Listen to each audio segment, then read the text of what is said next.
அமலா பால் ஒரு இந்திய நடிகை மற்றும் தயாரிப்பாளர் ஆவார். அவர் முதன்மையாக தமிழ், மலையாளம் மற்றும் தெலுங்கு படங்களில் நடிக்கிறார். அவர் தமிழ்நாடு மாநில திரைப்பட விருதும், ஒரு ஃபிலிம்பேர் விருதும், தென்னிந்திய மற்ற 2 தென்னிந்திய சர்வதேச திரைப்பட விருதுகளையும் பெற்றுள்ளார். இவர் பிறப்பு 26 அக்டோபர் 1991. அவர் பிறந்த இடம் ஆலுவா, கேரளா. இவர் செய்யும் தொழில் நடிகை, திரைப்பட தயாரிப்பாளர். மலையாள திரைப்படமான நீலதாமரா 2009 அமலா தனது வாழ்க்கையை தொடங்கினார். பின்னர் தமிழ் திரைப்படமான மைனா 2010 தோன்றினார். இது அவருக்கு சிறந்த நடிகைக்கான தமிழ்நாடு மாநில திரைப்பட விருதை பெற்றுத்தந்தது. ரன் பேபி ரன் 2012 மற்றும் ஒரு இந்தியன் பிரணயதா 2013 ஆகிய படங்களில் நடித்ததற்காக அவர் சிறந்த நடிகைக்கான 2 சைமா விருதை பெற்றார். அமலா பால் கேரளாவில் எர்ணாகுளத்தில் அக்டோபர் 26, 1991 பிறந்தார். அமலா பால் வர்கீஸ் இறப்பு 2017 மற்றும் அன்னீஸ் பால் ஆகியோருக்கு மகளாக பிறந்தார். அமலா திரைப்படத்துறையில் நுழைந்ததற்கு தொடர்ந்து அவரது சகோதரர் அபிஜித் பவலும் படங்களில் தோன்றினார்.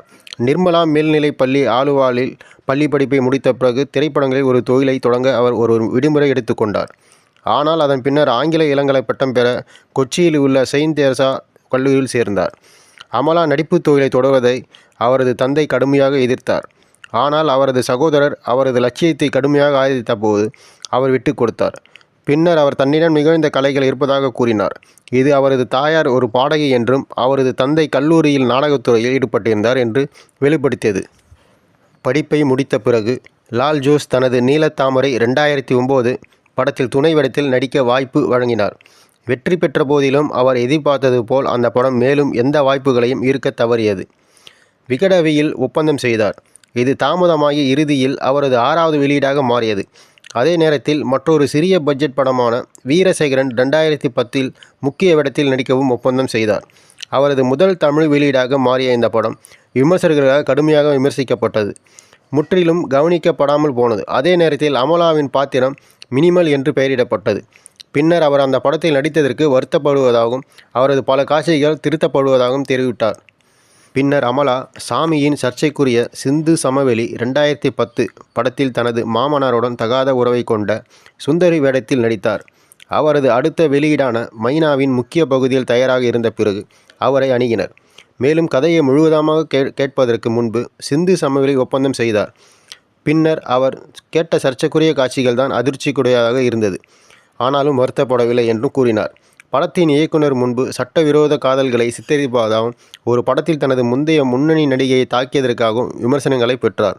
ஆனால் அமலா இயக்குனருடன் தனது எந்த பிரச்சனையும் இல்லை என்று கூறி இந்த பிரச்சனையை குறைத்து விட்டார்.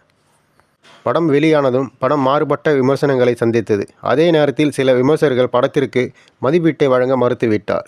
படத்தின் கதைக்களம் குறித்து தங்கள் வெறுப்பை அறிவித்தனர். அவர் நடித்த பல படங்களில் சில படங்கள் 2009 நீலத்தாமரா, வீரசேகரன், 2011 தெய்வ திருமகள், 2012 காதலில் சொதப்புவது எப்படி, 2013 தலைவா. அவர் நடித்த தொலைக்காட்சி தொடர்கள் 2021 குடியடமைத்தே தெலுங்கு, 2022 ராஜீவ் உட்லா பார்ட்டி தமிழ். அவர் வாங்கிய விருதுகள் 2011 அம்ரிதா பெட்கா திரைப்பட விருதுகள் சிறந்த நடிகைக்காக. சிறந்த அறிமுக நடிகை எடிசன் விருது 2011 வாங்கியுள்ளார். சிறந்த நடிகைக்காக தமிழ்நாடு மாநில திரைப்பட விருது, தமிழ்நாடு மாநில திரைப்பட விருதுகள். சிறந்த புதுமுக நடிகை எம்ஜிஆர் சிவாஜி விருதுகள். சிறந்த அறிமுக நடிகை விஜய் விருதுகள். சிறந்த நடிகை மலையாளம் ஓடு பேபி ஓடு 2வது தென்னிந்திய சர்வதேச திரைப்பட விருதுகள் வாங்கியுள்ளார் மற்றும் பல விருதுகள் வாங்கியுள்ளார். இவரது முதல் திருமணம் ஏஎல் விஜய் 2014 முதல் 2017 வரை. 2வது திருமணம் பவிந்தர் சிங் 2020 முதல்.